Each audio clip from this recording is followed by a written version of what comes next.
अस्सलामुअलैकुम भाईजान कैसे हैं आप? ठीक हैं। आज जिस चीज़ के ऊपर मैं बात करने लगा हूँ ये जनाब इशू तो बहुत गंभीर है और संगीन भी है, लेकिन इसके ऊपर आपको बहुत कम बात करते हुए नज़र आएंगे। और ये पाकिस्तान का इशू नहीं है, ये आपके जो नेबर कंट्री है, इवन के इंडिया के अंदर बड़ी ग्रोइंग इकॉनमी कहते हैं उनका भी इशू है। और इस इशू का नाम है एलीट कैप्चर। एलीट कैप्चर क्या है, एलीट किसको कहते हैं, एलीट कैप्चर पाकिस्तान में किस तरह है और एलीट कैप्चर किस तरह डेवलप होती है, इसके ऊपर आज बात करेंगे।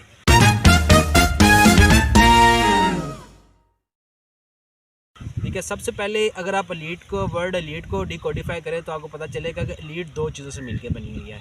पहली बात जनाब, जहाँ पे पैसा और अथॉरिटी आपस में मिलेगी तो तब एलीट बनेगी, क्योंकि आपके सारे अमीर बंदे भी एलीट नहीं हैं और आपके सारे जो अथॉरिटी वाले लोग हैं वो भी एलीट में नहीं है। जहाँ पे आपको कम्बिनेशन ऑफ बहुत नज़र आएगा उसको कहते हैं एलीट। और ये एलीट कैप्चर किस तरह मुल्क के रिसोर्स को खा जाता है, आप इस चीज़ का अंदाज़ा इस बात से लगा लें कि 1960 में जो पाकिस्तान के फाइनेंस कमीशन का हेड थे महबूबुल हक साहब, उनका कहना था कि पाकिस्तान के अंदर 22 फैमिलीज़ ऐसी हैं जो पूरे मुल्क के 80% रिसोर्स को ऑक्यूपाई किए हुए हैं। ठीक है, इसके बाद अगर आप इस टाइम पे देखें तो अभी एक रिसेंट बुक आई है डॉक्टर रोसीता आर्मी टैग की, जिसने कहा है कि जनाब पाकिस्तान के 1% के पास जितने रिसोर्स हैं इतने पाकिस्तान के 70% लोगों के पास नहीं है। तो एक वाइड गैप नज़र आएगा आपको पाकिस्तान के रिसोर्स के दरमियान और पाकिस्तान के जनाब अवाम, मिडिल क्लास अवाम के दरमियान, कि एक छोटे से तबके ने सारी अवाम को मफलूज किया हुआ है। वो अब तबका किस तरह काम करता है, अगर अब ये जो एलीट का तबका है ये किस तरह काम करता है अगर आप देखें तो जनाब ये ज़्यादातर लैंड ग्रैबर्स हैं। ठीक है, लीज़ के ऊपर गवर्नमेंट से ज़मीन लेते हैं, काट के आगे बेच देते हैं। और अगर आप पाकिस्तान की बात करें तो आपको लैंड ग्रैबर में नाम बड़ा ऊपर नज़र आएगा, जनाब अली मलिक रियाज साहब का। अब आप उनका केसेस भी चल रहे हैं अदालतों के अंदर, आप इजीली एग्जामिन करना चाहें तो बड़ी इजीली एग्जामिन कर सकते हैं। दूसरी बात जनाब, ये टैक्स एवेशन करेंगे, टैक्स नहीं देंगे। और आपके इस टाइम जितना भी कहते हैं जी पाकिस्तान में 60% लोग टैक्स नहीं देते, 60% तो पाकिस्तान में वैसे ही मिडिल क्लास है।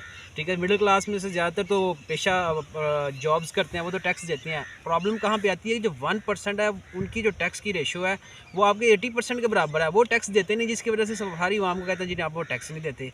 ठीक है, इसके अलावा ये जितनी भी आपके जो शुगर मिले हैं पाकिस्तान में, हालांकि शुगर कितनी प्रोडक्शन है, क्या एक अंदाजे के मुताबिक पाकिस्तान तो शुगर खुद एक्सपोर्ट कर सकता है, लेकिन पाकिस्तान हर दफ़ा सब्सिडी देकर शुगर को चलाता है, क्योंकि सारी की सारी जो लीट है उनके पास शुगर मिले हैं इस टाइम पाकिस्तान में। इसके बाद अगर आप तीसरी बात करें कि जनाब जितने भी आपके यहाँ इस टाइम फैक्ट्रियों वाले हैं, ठीक है, बड़े बड़े इंडस्ट्रियलिस्ट हैं, आप उनकी बेटे बेटियों की शादियां देखें, वो आर्मी वालों के साथ, ब्यूरोक्रेट्स के साथ की हुई हैं। तो यूँ एक कम्बिनेशन ऑफ अथॉरिटी प्लस जो है मनी वो आपको बनता हुआ नज़र आता है, जहाँ से लीड कैप्चर का सिस्टम शुरू होता है। ठीक है, और इंडिया की देखें तो वहाँ पे बहुत इंटरेस्टिंग सिचुएशन है कि 5th लार्जेस्ट इकॉनमी दुनिया की है। और आप इस टाइम देखें तो इंडिया के अंदर इंडिया की जो पर कैपिटा इनकम है वो देखें, वो दुनिया में 197 कंट्रीज़ के अंदर 147 पे है, और दुनिया की वैसे 5th लार्जेस्ट इकॉनमी है। ठीक है, और कहने में और जिस तरह इंडिया ग्रो कर रहा है, इवन कि आप वर्ल्ड बैंक और IMF भी इस चीज़ की तस्दीक करते हैं कि जिस तरह ये ग्रो कर रहा है ये 3rd लार्जेस्ट पे भी जा सकता है, लेकिन इसका आम आवाम को कोई फ़ायदा नहीं होने वाला। वहाँ पे अगर 9 फैमिलीज़ इंडिया की जो हैं वो उठा ली जाएँ तो इंडिया के 60% रिसोर्स को ऑक्यूपाई किए हुए हैं वो लोग, 9% जो हैं। ठीक है, और आपके जितने भी 100 से ज़्यादा अजला इंडिया के ऐसे हैं जो गुर्बत की लकीर से नीचे हैं। ठीक है, तो और ये टॉक्सिक कैपिटलिज्म आपको इतना नज़र आएगा कि ये वो लोग हैं जो गवर्नमेंट के रिसोर्सेज, आपके नेचुरल मिनरल्स ये खा जाते हैं। प्राइवेटाइजेशन को तरफ क्यों जाती हैं गवर्नमेंट की कंपनी, क्योंकि ये अदारों को वैसे मफलूज कर देते हैं कि फिर प्राइवेटाइजेशन हो जाती है, और वही अदारे जब प्राइवेटाइजेशन में जाते हैं तो फिर नफ़े में चले जाते हैं। ठीक है, इसके अलावा आपके जनाब अली ये जितने भी टॉप फैक्ट्रीज या जितना भी बिज़नेस है इसको ये होल्ड करते हैं, और आपके मीडिया को ये कंट्रोल कर रहे होते हैं। अब इस चीज़ को, सारी चीज़ को मैं कंक्लूड एक एग्जांपल के साथ करूंगा, आपको बड़े अच्छे तरीके से समझ आ जाएगा कि इस टाइम जो पाकिस्तान का वज़ीर दाखिला है मोहसिन नकवी साहब, और एक्स CM भी हैं पंजाब के, वो जनाब अली आर्मी चीफ साहब के ब्रदर इन लॉ हैं, और वो परवेज़ लाही के भी ब्रदर इन लॉ हैं। और अभी जो आपकी एक ASP बड़ी फेमस हुई थी जिन्होंने जनाब वो ब्लास्फेमी एक्ट को रोका था, मेहरुन्निसा, आई थिंक मेहर बानो या मेहरुन्निसा उनका नाम था, वो इनकी भतीजी है। इसके अलावा जुगन काजिम जो है वो इनके भाई की बेगम है, जो एक सेलिब्रिटी है। ठीक है, तो यूँ आप इनकी फैमिली को ज़रा मज़ीद डिकोडिफाई और परवेज़ लाई से आगे जाते जाएंगे तो आपको नज़र आएगा कि किस तरह ब्यूरोक्रेट्स, जजेस और आर्मी की आपस में ऐसे वेल निटेड बॉन्ड्स बने हुए हैं, तो जो सारे मुल्क के रिसोर्सेज को यही कैप्चर किए हुए हैं।